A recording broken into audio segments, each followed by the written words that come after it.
찬바람만 불면 손목이 시큰거리신다고요? 그럼 당신도 수근관 증후군이 시작되고 있을 수 있습니다. 매년 10%씩 늘고 있고 여성의 80% 이상이 겪고 있는 수근관 증후군. 손의 통증이 가볍다고 방치했다가는 말초동맥 질환이나 중풍, 뇌졸중 등의 더 큰 화를 불러올 수 있다는데 당신의 손과 팔목을 위협하고 있는 수근관 증후군의 공포로부터 벗어나는 방법, 지금 헬로닥터에서 공개합니다. 자, 오늘은요, 이 수근관 증후군, 손목이 막 시린 증상이 있죠. 겨울철 되면 여성분들이 특히 심한데 이 부분에 대해서 자세히 알아보도록 하겠습니다. 정형외과 전문의 황준성 부장님께서 함께 하셨습니다. 어서 오십시오. 네, 반갑습니다. 자, 요즘처럼 아침, 저녁으로 찬바람이 불 때 뭐 남성분들도 그렇지만 여성분들이 손목이 저리다 이런 말씀들을 참 많이 하시는데 팔목이 시큰거린다. 이게 이제 단순한 어떤 날씨 탓이 아니고 수근관 증후군이라는 하나의 질환이 될 수 있다면서요? 예, 그렇습니다. 최근 추워진 날씨 탓인지 손이 저리고 시린 증상을 호소하시는 분들이 많습니다. 하지만 급격히 추워진 날씨 탓으로 단순히 가볍게 넘겨버리시는 분들이 많습니다. 하지만 그렇지만 이렇게 가볍게 넘긴 증상들 중에서도 근골격계 질환이 원인이 되어서 네. 나타나는 경우도 많은데요. 물론 그 원인은 다양하지만 특히나 수근관 증후군이 많이 지목되고 있어서 각별한 주의가 필요한 상황입니다.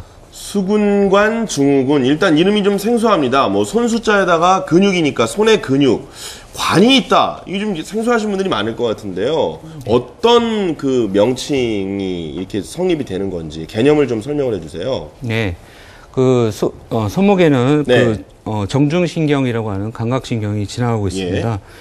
특히나 이 손목 부위는 이제 그 신경이 이제 어떤 일정한 인대를 지나가는 위치가 있는데요. 네네. 화면을 보시면서 설명드리겠습니다. 네, 화면을 보면서 설명을 들어보도록 하죠. 자, 지금 이제 자세한 그림이 나오고 있습니다. 네, 수근관 증후군은 손목 터널 증후군이라고도 불리는데요. 손목에서 손가락으로 이루는 신경과 혈관 힘줄이 한데 모여있는 손목이 터널 형태의 구조에 여러 원인으로 좁아지거나 내부 압력이 증가하여 이것이 정중신경 압박으로 이어져서 손바닥과 손가락의 감각 이상 등이 나타나는 질환입니다. 이게 이제 넓은 통로에 이렇게 좁게 모든 것들이 다 지나가고 있네요. 여기 한 가운데로. 네. 여기가 수축되고 좁아져서 시큰거리는 증상이 나타난다. 이 말씀이신가요? 네, 그렇습니다. 수근관 증후군의 대표적인 증상은 손저림인데요. 특히 엄지나 검지, 중지, 약지까지 감각을 담당하고 있어서 이 부분이 감각이 무뎌지는 질환입니다. 네. 무감각한 상태가 지속되다 보면은 잠을 깰 정도의 통증이 발생하기도 하고 감각 이상이나 운동 장애로까지 이어지는데요. 특히나 이제 엄지 쪽으로 가는 신경은 운동신경이 담당하고 있어서 이 엄지로 가는 신경이 운동 이상, 그래서 결국은 이제 손가락 사용이나 손목 사용 시에 운동 약화까지 나타나는 경우가 많습니다. 네. 주부분들 같은 이제 중년 여성들한테 많이 나타난다라는 말씀 아까 시작할 때도 드렸었는데 이 수근관 증후군에 특별히 취약한 어떤 연령이나 계층이 따로 있는 건지요? 궁금하네요. 예. 80에서 90% 정도는 여성에서 많이 나타나는 질환으로도 알려져 있습니다. 심지어는 이제 주부에 많이 생긴다고 해서 주부병이라도 이제 불리는데요. 네.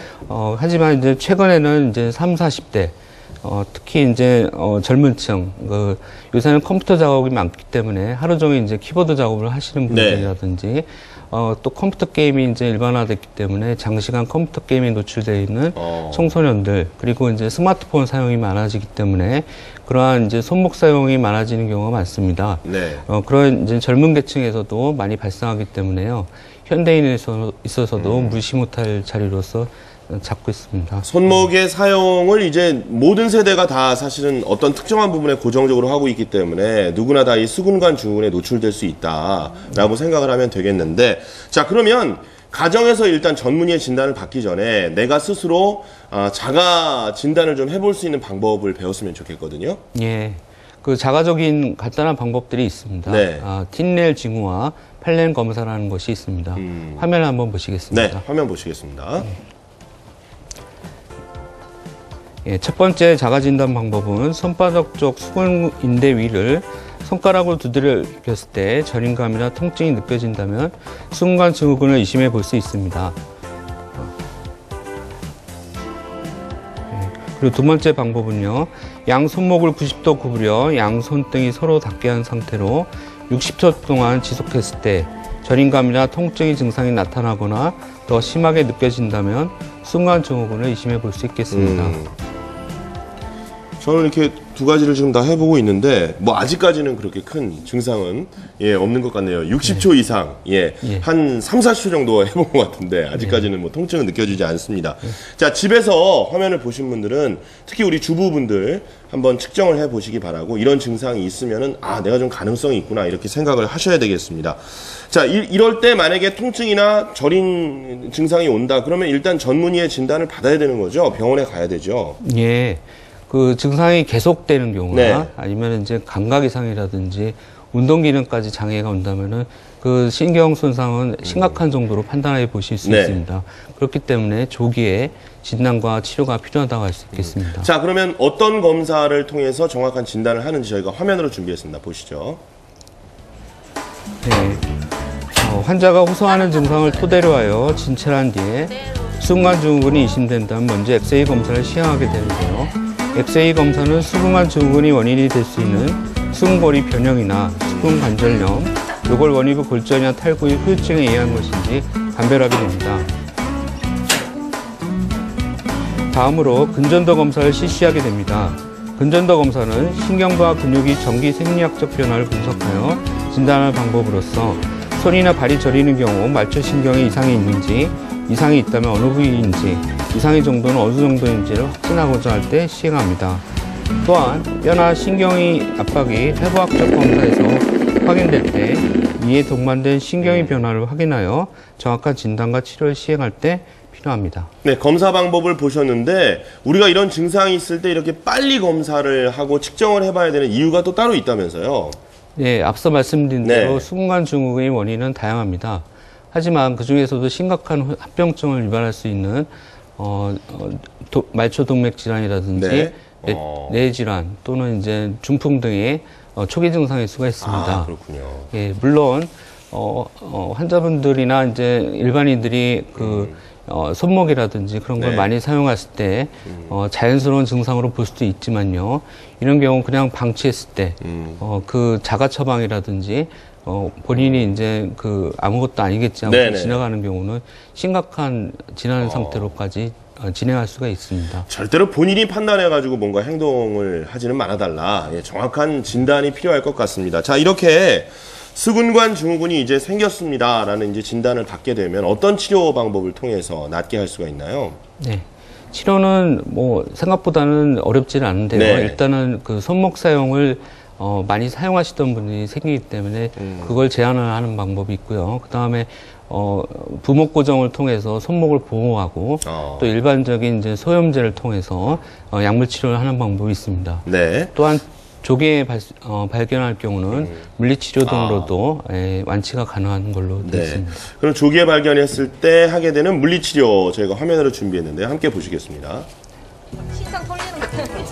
네, 가장 효과적인 방법으로서 전기치료 방법이 있는데요.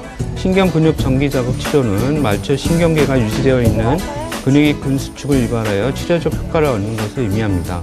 근력 및 근지구력 강화, 기능적 전기자극, 경직이 조절, 관절 운동 범위 증가 등을 위해서 사용되는 방법이 있습니다. 지금 저렇게 보는 것처럼 자극을 저렇게 일정한 간격으로 계속 주게 되는군요. 네. 그래서 이런 것들을 물리적으로 이렇게 풀어주는 방법이 있는데 아무래도 저렇게 진단을 받기 전에 우리 손목을 좀 건강하게 평상시에 관리하는 게 중요하겠죠. 수근관 증후군을 예방할 수 있는 방법들 어떤 것들이 있나요? 예, 일단은 반복적인 피로가 누적이 돼서 생기는 네. 질환이기 때문에요.